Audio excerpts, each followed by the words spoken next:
Hi hello வணக்கம். இது உங்கள் சிவி ஜோன். சொல்லணும் எப்படி இருக்கீங்க? இப்போ பார்த்தீங்கன்னா சம்பவம். விக்ரம் எப்பயுமே வந்து விஜய் பார்வதி ஒரு கால்குலேஷன் போட்டு வச்சிருப்பார், உங்களுக்கே தெரியும்.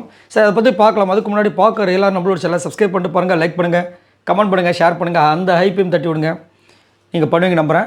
ரைட், இப்போ பார்த்தீங்கன்னா விக்ரமோட விஷயங்கள் நம்ம என்ன நினைக்கிறோம், விக்ரம் ஒரு டபுள் கேம் ஆடுறாரு, விஜய் பார்வதி முன்னாடி ஒரு விஷயத்தை பண்ணுறாரு, விஜய் பார்வதி இல்லாத நேரங்களில் ஒரு விஷயத்தை பண்ணுறாரு, நம்மளுக்கு தெரியும். ஆனால் இது வந்து விஜய் பார்வதிக்கு தெரிய மாட்டேதுன்னு யோசிச்சா தெரியுது, புரியுது. இப்போ ஒரு கொஸ்டின்ஸ் கேட்குறாங்க, செம்மையாக இருக்குது.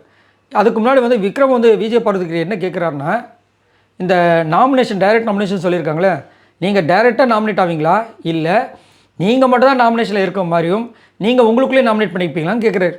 என்ன ஒரு அறிவித்தரம்! டைரக்ட் நாமினேஷன் சொல்லிட்டாங்க. ஆனால் இவருக்கு என்னென்னா, அந்த நாமினேஷனில் இருக்கிற அந்த 8 பேர் இருக்காங்க பாருங்கள், நம்ம மாடர்ன் சினிமாஸ் டீமு, அவங்களுக்குலாம் நாமினேட் பண்ணிப்பாங்களாம். சூப்பராக இருக்கேன், நல்லா இருக்குப்பா. பேசாமல் நீங்கள் வந்துட்டு அடுத்த வாட்டி பிக் பாஸ் ஹோஸ்ட்டாக மாறிடுறீங்களா, இன்னும் நல்லாயிருக்கும். ஏங்க இப்படி பண்ணுறீங்க, நல்லா யோசிக்கிறேன்றீங்க, இந்த ஒரு சின்ன விஷயத்தை கூட இப்படியே யோசிப்பீங்க அப்படின்ற மாதிரி இருக்கும்போது விஜய் பார்வதி கிளியர் பண்ணுறாங்க. இல்லை, எல்லாருமே டைரக்ட் நாமினேஷன் சொல்லிட்டாங்க, எனக்கு தெரிஞ்ச அடுத்த வாட்டி நாமினேஷனே இருக்காது அப்படின்ற மாதிரி ஒரு விஷயத்த வந்து சொல்கிறாங்க.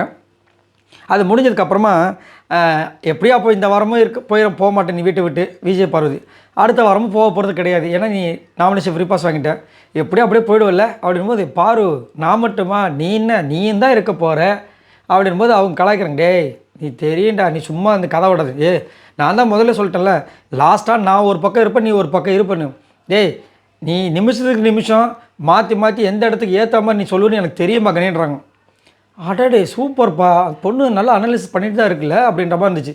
ஏன்னா இவர் பண்ணுற விஷயங்கள் அந்தந்த இடத்துக்கு ஏற்ற மாதிரி மாற்றி பேசிகிட்டு இருக்காரு. இந்த விஷயங்கள் இந்த பொண்ணுக்கு தெரியுமா தெரியாதுன்னு யோசிச்சுட்டு இருந்தேன், ஆனால் சொல்லிட்டாங்க.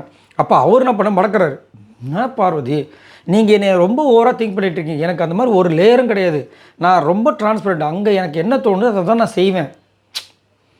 அப்படியே பால்வாடியில் மூஞ்சி மாதிரியே பேசுகிறீங்களே விக்ரம் சார், உங்களை தான் எவ்வளோ பார்க்குறோம். ஒரு வாரத்துக்கு முன்னாடி என்னமா கழுவி ஊற்றிட்டுருந்தீங்க விஜய் பார்வதி இல்லாத நேரத்தில். அதில் வேறு வந்துட்டு காலையில் ஒரு மாதிரி அழுகுறாங்களாம், மதியானம் ஒரு மாதிரி அழுகுறாங்களாம், நைட்டு ஒரு மாதிரி அழுகுறாங்களாம். இதில் எந்த அழுகையை நாங்கள் நம்புறதான்? ஆனால் அந்த 3 அழுகை காரணம் இவங்க தானா, என்னடா இது அப்படி மாதிரி. அதுவும் அந்த பார்வதி வீட்டை விட்டு வெளியே போகும்போது நானும் அப்படியே சிரிப்பு அடக்கிட்டு உட்காந்துட்டு இருப்பேன். இவ்வளவும் பேசிட்டு இங்கே வந்துட்டு நேற்று அந்த டாஸ்கில் எல்லார் முன்னாடியும் அதை பண்ணுறாரு பாருங்க. அப்போது எஃப்ஜிக்கும் கனிக்கு எப்படி இருக்கும், வியானாக்கும், ஏன்னா அந்த இடத்துல 3 பேர் இருந்தாங்க.